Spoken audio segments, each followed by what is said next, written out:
I've been a comedian for about 21 years, and a friend of mine at the time, he started doing stand-up, and I was like kind of like hanging out with him and going to shows, and I was kind of like getting interested in the world of comedy. I always wanted to do it, but I didn't think I didn't know you could just do it. Back then, it was like, I don't think, if you don't know nothing about comedy, like in my brain, I was like, oh, you're just, comedians are almost like, I feel like a woman just births a comedian and they're just destined to be on stage. I didn't know you could just do it. So when my friend did it, I thought, oh, maybe I could do it. And then I remember becoming friends with Russell Peters, famous comedian. You probably know him. But he told me, he said to me, he asked me, he's like, hey, he goes, are you a stand-up comic? Because like we've been around each other a bit and we're becoming friends. And I go, no. It's like, oh, he goes, you'll do it. And he thought there was something about me because I was always being funny around the other comedians and stuff like that. So that's kind of and then I just got on an amateur night. And then I did it once and I was like, it was one of those things where I was like, it's like, oh, I'm a comedian now. Like I was like, thought in my head, well, this is what I do now. And I'm going to do this for the rest of my life. And that's pretty well been the case in a way where I just kept doing it. Once you get that taste and you're like, if you're kind of meant to do it, if for you and it works, you just like, it's one of those things where everybody's striving. If you truly care and love it and there's something about it that you really want to do, the part of like becoming rich and famous is like, that's just the icing on the cake. If that happens. In the meantime, this is pretty rad.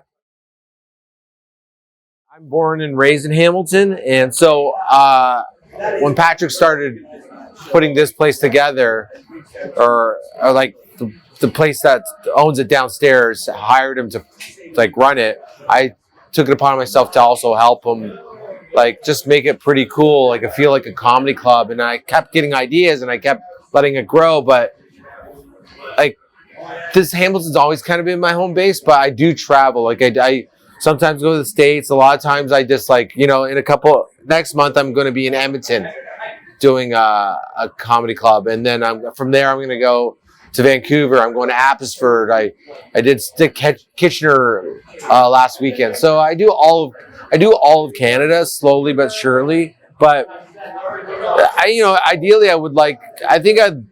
ideally I might want to like live. I like New York. I might live in New York one day. I'm not sure. So we'll see. But it's hard to figure out where the best place to be is sometimes. Because if you go to LA, dude, like LA's like, it's cool, but you're like, you got to make your own thing happen, because in the meantime, you're not getting the most biggest comedians in the world are like trying to get stage time in LA. Well, comedians, so Patrick takes care of the people, email him. We're good friends, and I help out a lot, so he's nice enough to let me go on. I'll go on Wednesdays and just like every Wednesday and work on new material for myself. And then but he'll pretty well have almost a different lineup every week for here. And then there's different comedians every Friday and Saturday, and he books that too. So there's always, for sure, there's going to be like 3 shows a week, sometimes more. Like Ricky Gervais's last show he put together, or about his wife dying. I forget what it was called. Did you see that on Netflix by chance? No, did you hear about it? No, not that one. Yeah, you haven't heard about it? No, not that one. It's just about his character is like his wife passes from cancer, and then it's him just going on with his life.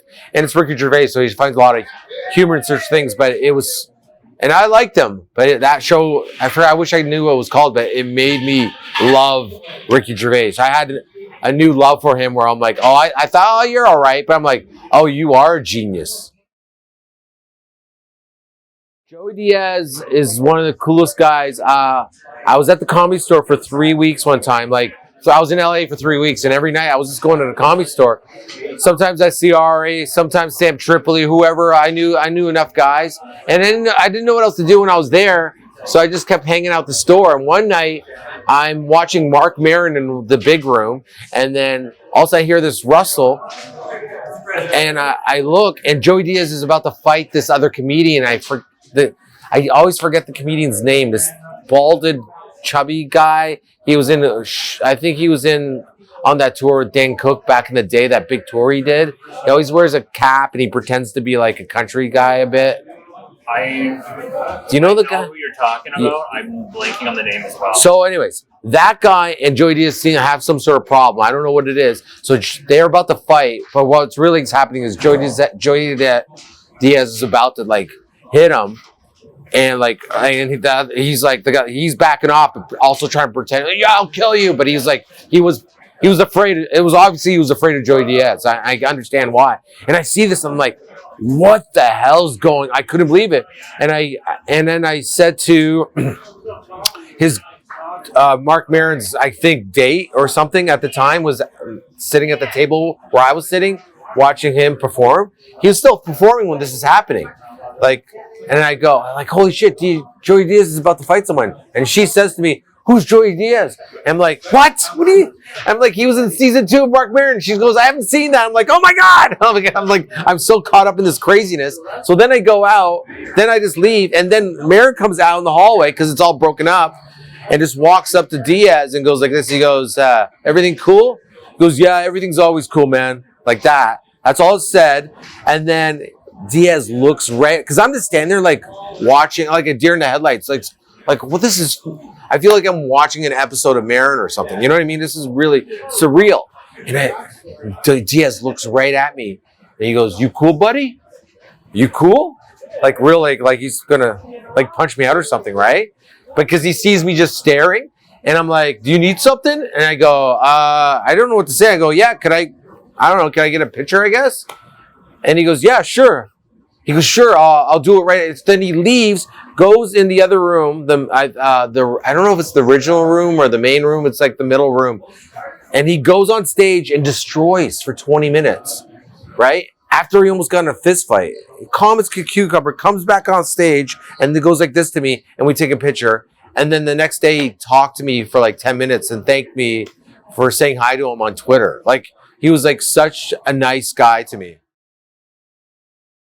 You know, Rogan's just one of those guys where, like, if Rogan gravitates to you and likes you, your life is going to change for the better.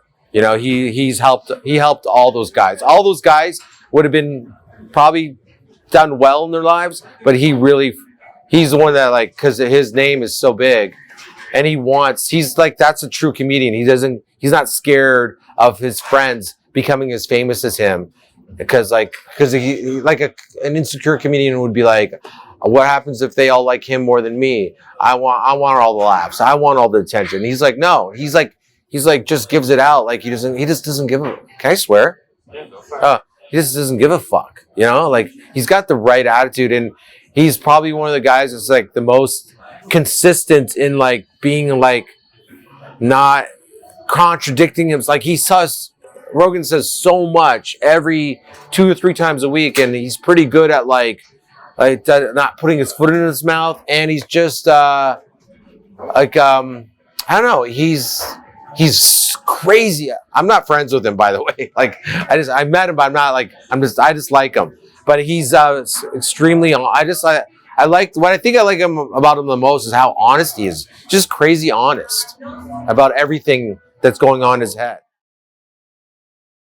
If you're in it for the right reasons and you're cool, you eventually will connect with the right kind of people along the way. And like me and Pat, we know.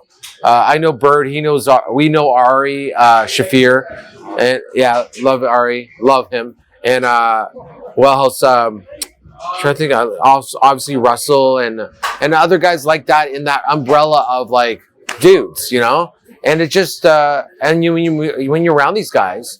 They're just so chill. They're exactly what you think they'd be.